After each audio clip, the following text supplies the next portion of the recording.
જય માતાજી બધાને. જય માતાજી. હવે તમે જોવો એટલે જો આ અત્યારે દિવાળીની સીઝન છે અને ગામડામાં તમને કહું અત્યારે જોવો એટલે આમ રાખી રોનક અલગ હોય. જોવો જ્યાં જોવો ત્યાં તમને કહું અત્યારે મણ દેખાય 15 દિવસ 15 દી જેવા જાય અને જાય ને પછી અહીંયા કોઈ ગામડાની અંદર વધતું નથી. માત્ર ને માત્ર 2-5 જણા જે અહીંયા આપણે સ્થાનિક હોય અહીંના એ બધા વધવાના છે. એટલે આવીને આવી મોજ આથી 20-25 વર્ષ કે 30 વર્ષ પહેલા હતી કે ગામમાં જાઓ એટલે ગામનો સોરો હોય કે 4 રસ્તા પડતા હોય જ્યાં માણસો તમને કહું કદાચ આમ સાંજ પડે અને બપોર વિશે તમને કહું અહીંયા બધા ભેગા થાય અને સુખ દુઃખ ની વાતો કરતા અને એકાબીજાનું સુખ દર્દ સમજતા. પછી તો અત્યારે મોબાઈલ નો આ સમય આવ્યો છે એટલે 5-10 જણા ભેગા બેઠા હોય તો અનેક લોકોના હાથમાં મોબાઈલ સિવાય બીજું કઈ હોતું નથી.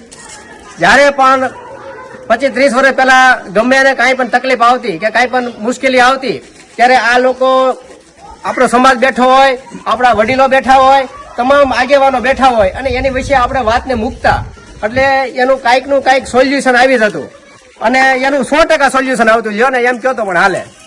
અત્યારના સમયની અંદર 5 જણા બેઠા હોય તો પોતાના ફોનની અંદર વ્યસ્ત હોય.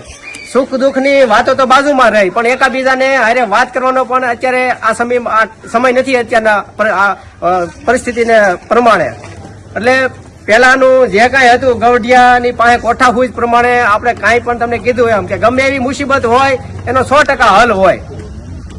એટલે જયારે આપણું કુટુંબ ભેગું થાય, આપણો સમાજ ભેગો થાય, આપણા ભાઈ ભાંડુ ભેગા થાય, આપણા વડીલ ભેગા થાય ત્યારે જે કોઈ આપણને ગમે એવી મુસીબતી હોય કે ગમે એવો તમને કોઈ જિંદગીમાં મુસીબત આવે ત્યારે 100% સૌથી પહેલા આપણા પરિવારમાં વાત કરવી જોઈએ, આપણા ભાઈ ભાંડુને વાત કરવી જોઈએ, આપણા સમાજમાં વાત કરવી જોઈએ, આપણા વડીલોને વાત કરવી જોઈએ.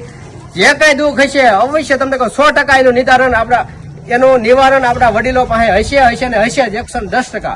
પણ અત્યારે ના જુવાનિયાને એવું લાગે છે કે દાદા પાસે બેઠા હોય એટલે આપણે નાના થઈ જાય, આપણે નવી પેઢીના ન લાગી જૂનવાણી થઈ જાય, જૂની પેઢીના થઈ જાય. પણ હકીકતમાં એવું નથી. જે કઈ પરિસ્થિતિ હોય આ લોકો વડીલોની પાસે અનેક તમને કહું સમસ્યાના ઉકેલ લઈને બેઠા બધા વર્ષોના વર્ષો દિવાળી જોઈ છે એને. આપણે તો હજી કાલે હવાના કહેવાય એટલે આપણને આપણી પોતાની જાતે કોઈ પણ એવી મુસીબત આપણે આવે તો આપણે પોતાની હાથે હેન્ડલ નથી કરી શકતા.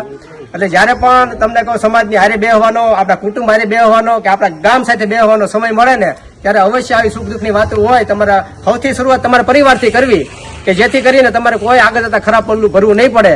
બાકી જેટલું તમે પોતાને અંદર રાખશો અને જેટલું તમે દબાવવાની કોશિશ કરશો એટલા જ તમે પાછા પડતા જાઓ. એટલે વિશેષ હજી ફરીવાર એક વાર કહું છું કે જયારે પણ મુસીબત આવે ત્યારે સૌથી પહેલા આપણું ઘર, આપણા ભાઈઓ, આપણું કુટુંબ, આપણો પરિવાર, આપણું ગામ અને આપણા દેશને વાત કરવી. એટલે કોઈ પણ જાતનું ક્યારેય સમાજ તમને કહું કોઈ જાતની તકલીફ નહીં પડે. એ સાથે ભારત માતા કી જય.